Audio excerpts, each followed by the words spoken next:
My father asked me to choose between the two Lewis brothers I had grown up with to get married to. I chose Joseph Lewis. He was the man I had secretly loved for 13 years. But on the day of our wedding, his stepsister Jessica Lewis leaped off the rooftop of the hotel. She left behind a letter written in blood, blessing Joseph and me with a lifetime of love and happiness. It was only then that I learned that the two of them had been secretly in love for years. At the wedding, Joseph lost control in front of everyone, declaring that he would no longer be concerned with any worldly affairs. I was left standing helplessly in place. For the rest of his life, he lived in guilt, keeping vigil beside Jessica's grave. I resented his deceit, yet stubbornly clung to our marriage, and we tormented each other for years. This went on until we were kidnapped one day. To save me, he perished together with the kidnappers. Before he died, he looked at me and said, "Evelyn, it was wrong of me to keep it from you. But now that both Jessica and I are gone, that should settle the debt, shouldn't it? If there's a next time, don't choose me again." Then, I reopened my eyes to see that I have returned to the day when my father asked me to choose my fiancé. This time, I will firmly choose his elder brother, Theodore Lewis. Eve, I know you've always liked Joseph, but I still think you should consider Theodore. He might be a little boring compared to Joseph, but he's a lot more serious. Most importantly, I can see how good he is to you. My head throbbed with pain as I slowly lifted my gaze and saw my dad, Horace Pierce, sitting before me, patiently trying to persuade me. When I looked around, I realized that I had been reborn.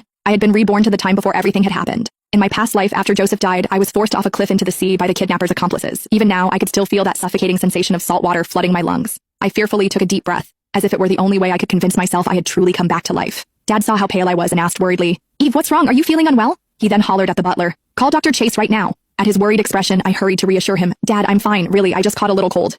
Then I threw my arms around him as my eyes reddened. "Dad, I missed you so much.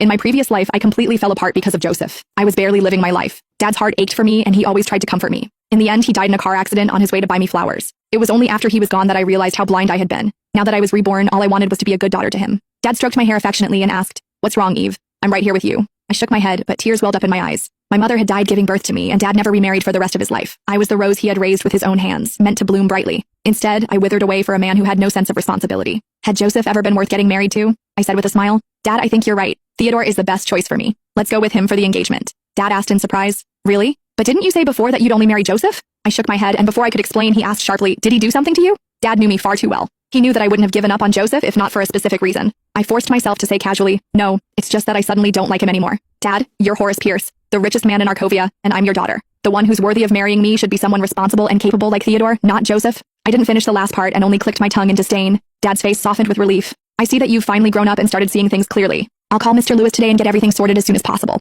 After saying that, he left the room. Once he was gone, I received a message from Joseph. He told me to get ready and that he was coming to pick me up. That was when I remembered that today was Jessica's birthday and she had invited us to the Grand Royal Hotel to celebrate. In my past life, I hadn't known anything about their relationship, so I treated my future sister-in-law with all the sincerity I had. In fact, I spent millions on her gifts every year. But before she died, she left a note calling me a homewrecker, and I was torn apart by public outrage for months. Yet, it was they who had deceived me. In this life, I swore never to have anything to do with them again. And tonight was the perfect chance to cut off